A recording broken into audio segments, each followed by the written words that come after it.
Great to have you with us here at noon. I'm Dustin Grove, joined by meteorologist Sean Ash. We start off with the weather because it is so darn cold out there, and we have a little bit of snow on the way. We got some more snow. We got much more cold, and I'm telling you, if you grew up in the 70s and 80s, this is kind of what this is winter. This was what winter was like, and we got plenty of it left, partner. I think much colder than average to finish off the month of January here. So let's talk about what's going on at this moment. We've got sunshine, plenty of it here, but if you've been outside today and if you were outside yesterday trying to compare the two, that wind, man, it's got some teeth to it. I want to show you the high temperatures yesterday: 40 Shelbyville, 42 Richmond, 36 in Indy, because you have to have this as a gauge of what this feels like. Wind chills, for the most part, near and even below zero. So it feels some 35 degrees colder than yesterday. Visible satellite not showing us cloud cover. That's all snowpack across central Indiana. In fact, we can expand it and take you back to the west, and you can see just how far that swath of snow goes into the central plains here. So yes, we're on the lookout for our next weather player. Right now it's sunshine, colder temperatures. But we've got a clipper system coming in, and it's got its crosshairs set on central Indiana. We're going to talk about how much to expect and even colder temperatures ahead coming up in the 7-day forecast here in just a few minutes. All right, we'll see you then, Sean. Thank you. To the headlines now. This afternoon, 13 News is staying on top of IMPD's investigation into a double shooting on the city's northeast side, killing one woman. We've been following this story all morning long. First brought it to you as breaking news on Sunrise. This is the scene from Kingswood Court near 65th and Shaylin Avenue, where there was a large police presence, as you can see right here. This is in an apartment complex after what police described to be a domestic-related shooting. Police were originally called to that apartment for a possible home invasion. They quickly learned, though, that the incident was instead an isolated domestic disturbance. That's what they called it. They say a man barricaded himself in the apartment with two women. The man allegedly refused to follow commands. The SWAT team was called in. They negotiated with him for several hours. One of the women was able to escape, and that's when SWAT went into the apartment and found the man and woman, the other woman, shot. Certainly an unfortunate situation for that victim and her family, so we'll continuously pray for them and do everything we can as an agency to get them the resources that they need. That other woman died at the hospital. Police believe the man shot himself. Of course, this is an ongoing investigation. We'll continue to follow it, bring you more as soon as we know it. Also this afternoon, we're learning more about the teenage girl shot and killed over the weekend on the southeast side. Her family confirming to 13 News Deandra Staples was just 14 years old. They spoke exclusively with our Anna Chalker about her life taken far too soon.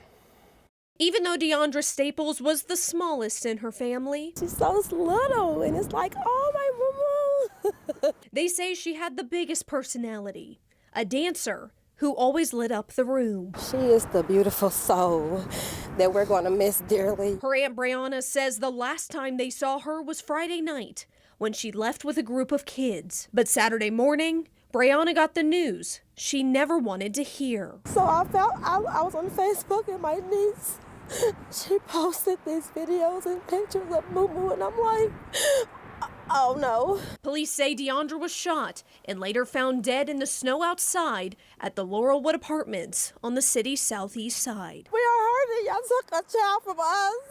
We don't deserve this at all. They took my baby. They took my niece. That's my niece. My sister is safe. Now a family overcome with emotions is trying to find the person who did this. Children should not even have firearms out here. Their parents need to be held accountable. That's a message community activists are also sharing. Antonio Patton says the city, grassroots organizations, and community members need to all work together to stop youth gun violence. It's easy to close your door, lock your door, and cast opinions, but if you don't get involved, we're part of the problem. If we just want to close our doors and talk about what's going on, and then when it rings our doorbells. We want a different response. Shame on us, because it's all of us. We're all affected. So another family does not have to go through the same hurt as Deandra's. We just want justice for her. That's a baby, man. That's a baby. That's our baby. In Indianapolis, Anna Chalker, 13 News. 13 News has reached out to IMPD for an update on this investigation. So far, we haven't heard back. Deandra's family, of course, is asking anybody with information to reach out to police. 11 jurors have been selected in the trial for a man accused in the murder of a Dutch soldier more than 2 years ago here in Indianapolis. Shamar Duncan is in front of a judge right now. He's accused of murdering Simi Potsma. The Dutch soldier was visiting downtown Indy in August of 2022.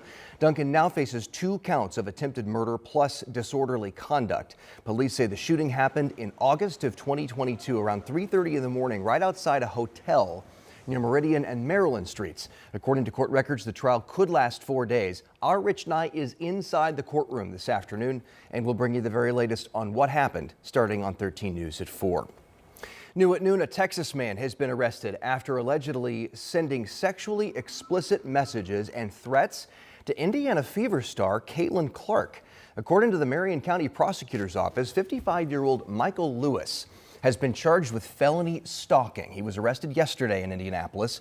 Investigators found that Lewis was sending the messages from an IP address here in Indy. They later found that he was staying at a hotel on North Market Street. Of course, this investigation is also ongoing. We'll track it. There's now a reward in the search for a former council member accused of child sex crimes. This is 56-year-old Stephen Sumner. He's been on the run since 2023.